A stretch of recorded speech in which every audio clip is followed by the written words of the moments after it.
بسم الله الرحمن الرحيم الحمد لله رب العالمين والصلاة والسلام على سيدنا ونبينا محمد وعلى آله الطيبين الطاهرين واللعنة الدائمة الأبدية على أعدائهم أجمعين إلى قيام يوم الدين. رب اشرح لي صدري ويسر لي أمري واحلل عقدة من لساني يفقه قولي. Assalamu alaikum, my beloved ones, wa rahmatullahi wa barakatuh. Inshallah, we're going to continue today from we left yesterday. Now, remember this brother who's looking for a mashallah hijabi, super spiritualistic, God loving, God fearing. This kind of quality is rare to be found nowadays from both sides, from boys and girls. It's not just like only like many youth, they come from both sides, male and female. They say we can't get somebody who is like that kind of nature, who is really concerned to please God. The problem is there are many, but because they are God-loving, God-fearing, pious, spiritualistic, no one knows about them because they don't advertise themselves on Facebook. They don't present themselves with fashion designs and cheeky-meeky images on the Facebook, or like cheeks with cheeks, or those kind of things. Nowadays, the guys are also doing that. Anyhow, so they don't like to present because they're God-loving, pious, spiritual people. They don't like to present themselves in these kind of funny, funky ways. Anyhow, I respect everybody, but obviously it's something weird the way it is presented on these Facebooks. But may Allah bless them, and as long as they're God-loving, pious, spiritual, try to please Allah subhanahu wa ta'ala, inshallah, hopefully that might a little bit change. So anyhow, so let's come to this guy who was cupidized by Cupid's arrow, and he's like, and then he found out more about, so from emotional love to intellectual love. Oh, she really is my dream girl. So this not like it became more. Anyhow, so then he became Zakir day and night. Mommy, mommy, I want to get married. Mommy, mommy, get me up. Mommy, mommy, and he never stops. And that is how we have this kind of two characteristics. Okay, we are going to mention this. We are going to apply this. Okay, if you are in love with Allah, then you will have this always for Allah. What does that mean? That means day and night, Allah subhanahu wa ta'ala will be in your mind. Day and night, 24/7. Like that, she was in your mind day and night, thinking about her everywhere. So you will become like Uzkurullaha qiyaman wa qu'udan wa ala junubikum. Mention Allah day and night. Mention Allah sitting, standing, eating, drinking. Even in the bathroom, this will, oh, how can we mention God in the bathroom? Well, He's there everywhere, isn't He? So what is your, on the contrary, we have narrations, okay, giving us specific mentionings of Allah to protect us from the shaitan. When looking at the najasat, when entering the bathroom, there are certain du'as, prayer. That means mention Allah there also. You see, don't let a moment of your life,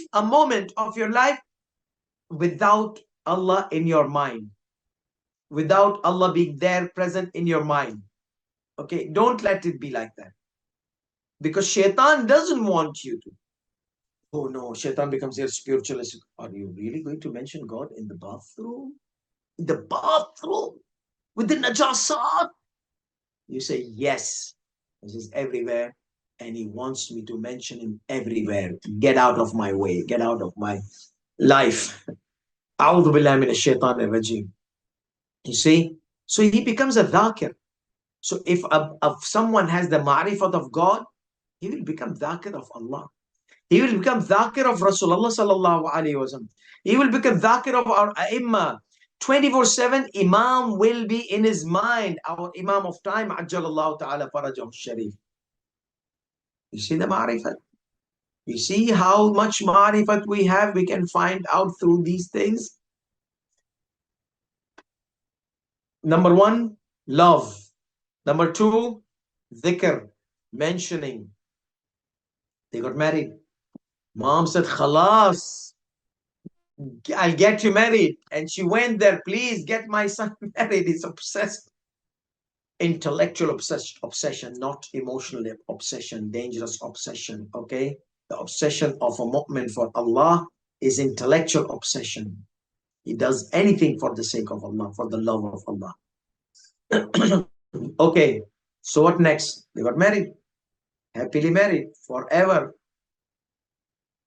I don't know whether they went into a car and written just married with the cans floating in behind the car. Okay, so now the third thing. Here comes the big day. It's the big day. The husband has a birthday. Now the wife wants to cook a surprise cake to surprise him. So what does she do? She goes into the kitchen, and she has the marifat of him, he has the marifat of her.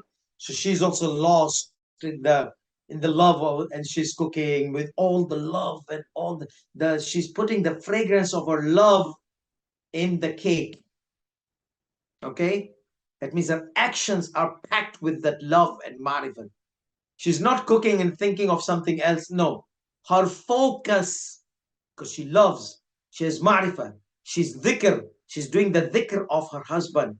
So the husband is in the mind every time. So even while she's cooking, the husband is the mind, and she's in the hyper emotional state of the love. So what happens? She's cooking and she wants to put sugar. Okay, wow, let's put sugar. She puts sugar. You know something? Let's put more. Let the cake be sweeter than the honey to show the sweetness of my love. She puts more and more and more, and mashallah, perhaps she dumped all the sugar inside. So that husband comes, surprise, happy birthday to you, this kind of thing. Oh wow, so so meaningful. My beloved wife remembered me in this moment of time. Trust me, even the husband pretends that he doesn't care about his birthday. From inside, he loves to see somebody caring about his birthday. Okay, so keep this in your mind. And the wife also. Maybe she might pretend. Maybe maybe she might pretend that she doesn't want. But trust me, from inside, if you present that kind of surprise, that means a lot to her. So those who are married couples, remember these surprise emotional gifts, they mean a lot to each other. Okay? Don't miss this beauty of connection, of soul to soul, not body to body, soul to soul, for the sake of Allah. You are mu'min, she's mu'mina. Make her happy, make him happy. You will go to paradise with Ahlulbait AS. Okay, perfect. The husband starts, happy birthday to you, and slicing and dicing the cake, and everything happens. And the husband puts the bite in his mouth, and oh my goodness, the face is so, like in Urdu, we say pitemo kind of thing. Okay. What is happening? I mean, he wants to say it's good and nice and delicious. Thank you so much. But it says a problem there. There's a problem. It's too salty, not little salty, because poor lady shows it in the hyper emotional love. Instead of sugar, she kept salt, and not a little bit salt, and she kept dumping the salt. So now the husband, will he thank her or not? Most of the time when I asked the youth, they said yes, he will thank her. Why? Because she made it out of love, but it came to be a little bit awful, okay, horrible, but it was out of love. So what will we do? Will he complain? No. He will thank her because she made it out of love. So when Allah subhanahu wa ta'ala gives us salted cake, are we thankful to Allah? Because Allah loves us. Sometimes He gives us to test us some salt in our life, or some jalapeno or some chili in our tobacco sauce, to let us feel pain and see that do we remember our beloved Allah in the pain or not? Are we still thankful for giving a lot to us beside this trial? This trial is little bit, maybe its percentage is 1%, and 99.9% of the great things He has given me. Should I forget and neglect that? Or should I remember those things and neglect this little bit trial He's taking from me? If yes, the guy, what did he do? No, don't worry about it. She tasted the cake. Oh my goodness, what have I done? I saw from your face, the face features, expressions were like pite mu kind of thing. I knew something wrong has happened. Oh my goodness, I kept a lot of salt. So the guy was thankful. Thank you, thank you, thank you, my wife. He was thankful. So one of the things of the Arif being thankful towards his beloved one, even the beloved one is sometimes okay. Sometimes she did not make it intentionally, unless if it was after 10 years, maybe intentionally she will put that. Based on the relation, where does your relation end? Okay, but now it's like the marriage love era, the first days of marriage. So and inshallah it continues at the end for all our mu'mineen if they stay mu'mineen. So here's the thing, that what does she do now? Oh, forgive me, please forgive me. I didn't mean it. I know you did. Please forgive me, forgive me. You did not do any, she didn't commit any sin. She was not intentional. She made it out of love. It came out to be awful in taste and horrible. So what is her fault? So he knows that because he's Arif. He knows that. But she apologizes. Forgive me for, she's also Arif.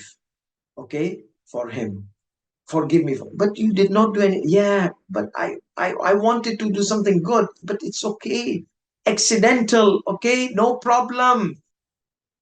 So the Arif with Allah subhanahu wa ta'ala does the same thing.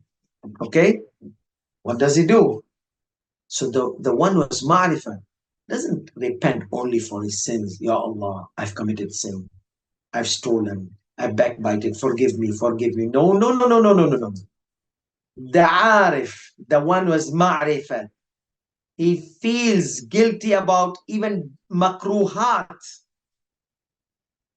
People like me say, oh, kullu makruh jaiz. Every makruh is jaiz. Whatever, whatever. It's okay. Don't worry about it. No. The Arif knows makruh is despised by Allah. Allah does not like it. Like the talaq. No. Ya Allah, I will not do makruh. I love you, Ya Allah. I know you despise it. You don't like it. Khalas. I don't want to do it. I want your love, Ya Allah. I love you. I love you and I want to do whatever pleases you. I will tolerate, Ya Allah, like the salted cake, but I'll not do. So when some of the Urafa, if somebody who's Ma'rifah, he delays his salah, not qada, qada, Arif does never do qada salah, okay? He's always attentive and aware about the time of salah. But he was late 3 minutes. I'm not saying 5 minutes, 3 minutes. Ya Allah, please forgive me. You called me. You said, Hayya ala salah. Come to me. Come to Khair al-Amal. Talking to me is Khair al-Amal. Communicate with me. And I was late, Ya Allah, 3 minutes. If a king would have called me, I would have gone there and sat beside the door until the king opens the door. And you open the door on the time of Adhan and you welcomed me. And I was late. Forgive me, Ya Allah. You're not committing sin if you are late in Salat for 5 minutes. You have the Salat Dhuhrin until Maghrib time, Maghribain until midnight for the one who doesn't have any excuse. The one who has excuse until Fajr, Fajr time until sunrise. What 5 minutes? What 10 minutes? What 1 hour? Okay, it's not a sin because Ma'rifah, the one who is Ma'rifah, doesn't care about wajib haram. He cares about my God is calling me. Allah is calling me. Shame on me that I'm late when Allah calls me. Now, if you have excuse, no problem. But this Arif is excused every single moment in his mind. Salat, salat. He's doing his exam. Salat. He's in the bathroom, salat. Everything is does dhikr. Remember dhikr? Salat is in his mind. Ya Allah, I'm coming, my Lord. I'm coming, my Lord. Forgive me, my Lord. Forgive me. Okay. So that is the how many signs? We said love. We said the one who's love becomes dhakir. And with dhakir, he becomes shakir, being thankful. Okay. And with shakir, and if he does any error, not sins he will do, he will die if he commits sin. He will cry day and night. But we are talking about minor delays in wajibat, not even haram. He feels that I should have been in the presence of my Lord. And the fifth one, so he becomes ta'ib. He does repent. And then the fifth one, we leave it for our next session. وآخر دعوانا الحمد لله رب العالمين وصلى الله على محمد وعلى آله الطيبين الطاهرين اللهم صل على محمد وآل محمد اللهم عرفني نفسك فإنك إن لم تعرفني نفسك لم أعرف نبيك اللهم عرفني رسولك فإنك إن لم تعرفني رسولك لم أعرف حجتك اللهم عرفني حجتك فإنك إن لم تعرفني حجتك ضللت عن ديني اللهم لا تمتني ميتة جاهلية ولا تزغ قلبي بعد إذ هديتني وآخر دعوانا الحمد لله رب العالمين وصلى الله على محمد وعلى آله الطيبين الطاهرين والسلام عليكم ورحمة الله وبركاته. رمضان رمضان यूं कायम है रमज़ान रमज़ान रमज़ान यूं कायम है रमज़ान सदक़ा आले मोहम्मद से बाकी है इसकी शान रमज़ान रमज़ान यूं कायम है रमज़ान रमज़ान रमज़ान यूं कायम